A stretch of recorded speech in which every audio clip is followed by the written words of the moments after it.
नमस्कार दोस्तों, मैं एक सच्चा पत्रकार हूं। मैं गोदी मीडिया से नहीं हूं। दोस्तों, बहुत बड़ी खबर निकल कर आ रही है। यह खबर आपको चौंका देगी और सोचने पर मजबूर भी कर देगी। आखिर यह हो क्या गया है?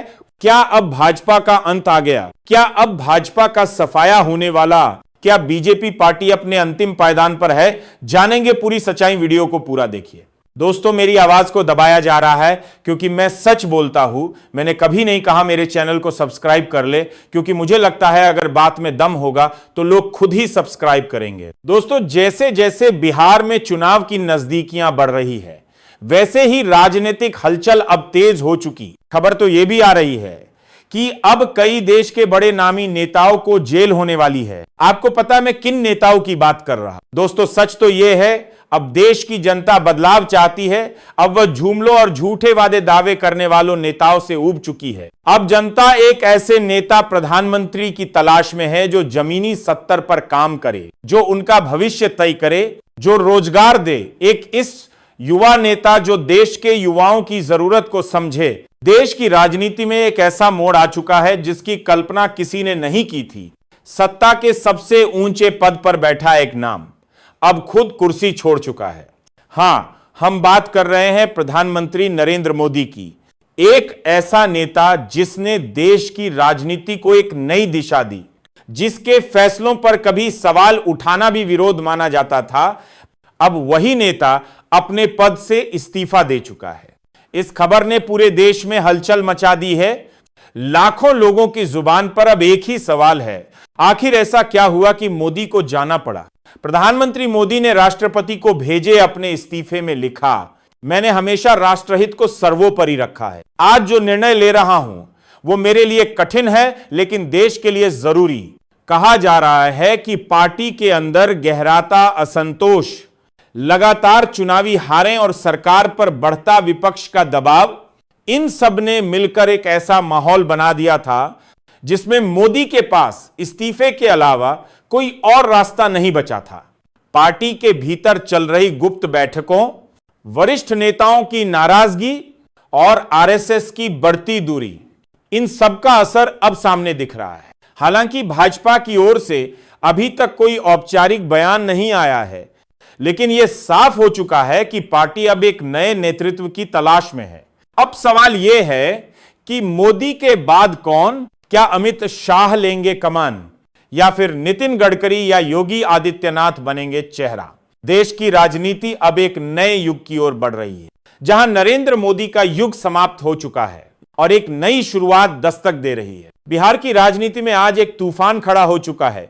जिस नेता को सुशासन बाबू कहा जाता था, जिसने कई बार सत्ता की चाबी अपने हाथ में रखी, अब वही नेता कानूनी शिकंजे में फंसते नजर आ रहे हैं। जी हां, बात हो रही है नीतीश कुमार की। बिहार के मुख्यमंत्री रहे नीतीश अब एक ऐसे मामले में फंस गए हैं जिसमें उनके जेल जाने की पूरी संभावना बन चुकी है। हाल ही में प्रवर्तन निदेशालय यानी एड और सीबीआई ने नीतीश कुमार से जुड़े पुराने घोटालों की फाइलें दोबारा खोल दी हैं। खास तौर पर शराबबंदी के दौरान हुआ कथित घोटाला, बालिका गृह कांड से जुड़ी भूमिका और जमीन आवंटन में हुई गड़बड़ियों को लेकर कई नए सबूत सामने आए हैं। सूत्रों के मुताबिक सीबीआई को कुछ अहम दस्तावेज और गवाह मिले हैं जो सीधे नीतीश कुमार के कार्यकाल से जुड़े हैं, और यही वजह है कि अब पूछताछ की प्रक्रिया तेज हो चुकी है। कहा जा रहा है कि जल्द ही उन्हें समन भेजा जा सकता है, और यदि वे जवाब नहीं देते तो गिरफ्तारी की नौबत भी आ सकती है। राजनीतिक गलियारों में हलचल तेज है। कई लोग मानते हैं कि यह सिर्फ एक राजनीतिक बदले का हिस्सा है, तो कुछ का कहना है कि अब सच सामने आ रहा है जो सालों से दबाया गया था। अब सवाल उठता है, क्या नीतीश कुमार की राजनीति यहीं खत्म होने वाली है? क्या जनता दल यूनाइटेड में टूट शुरू हो जाएगी? क्या बीजेपी और केंद्र सरकार इसका इस्तेमाल बिहार की राजनीति बदलने के लिए करेगी? नीतीश कुमार ने अब तक इस पूरे मामले पर चुप्पी साध रखी है। ना कोई प्रेस कॉन्फ्रेंस, ना कोई सफाई, लेकिन उनके करीबी नेता इसे साजिश बता रहे हैं। जो भी हो, इतना तय है कि आने वाले दिनों में बिहार की राजनीति में एक बड़ा धमाका होने वाला है, और अगर गिरफ्तारी होती है तो यह नीतीश कुमार के राजनीतिक करियर का सबसे काला अध्याय बन जाएगा। देश की राजनीति में एक बड़ा भूचाल आ गया है। संघ प्रमुख मोहन भागवत का वो बयान अब चर्चा में है जिसने भारतीय जनता पार्टी के भीतर हलचल मचा दी है। भागवत ने स्पष्ट शब्दों में कहा है, अगर पार्टी को बचाना है तो मोदी को हटाना ही होगा। नागपुर में संघ की एक अंदरूनी बैठक में मोहन भागवत ने यह बात संघ के वरिष्ठ पदाधिकारियों से कही। सूत्रों के मुताबिक उन्होंने कहा कि अब एक व्यक्ति की नहीं, पूरी टीम की जरूरत है। संघ का मानना है कि नरेंद्र मोदी के नेतृत्व में भाजपा एक तानाशाही पार्टी बन गई है, जहां संवाद खत्म हो गया है और संगठन की जगह सिर्फ प्रचार हावी है। भागवत के इस बयान के कई मायने निकाले जा रहे हैं।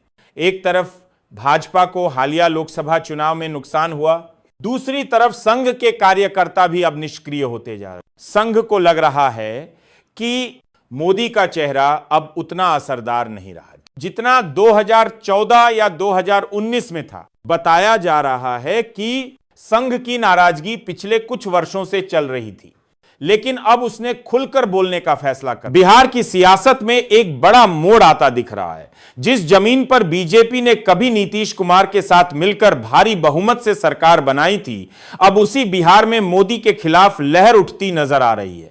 जनता में बेरोजगारी, महंगाई और केंद्र सरकार की कथित तानाशाही को लेकर गुस्सा साफ झलक रहा है। युवा सवाल पूछ रहे हैं, नौकरी कहां है? किसान पूछ रहे हैं, समर्थन मूल्य कब मिलेगा? और आम आदमी पूछ रहा है, क्या विकास सिर्फ भाषणों में रह गया? बीजेपी को सबसे बड़ा झटका तब लगा जब उसके पुराने साथी एक एक कर साथ छोड़ते गए।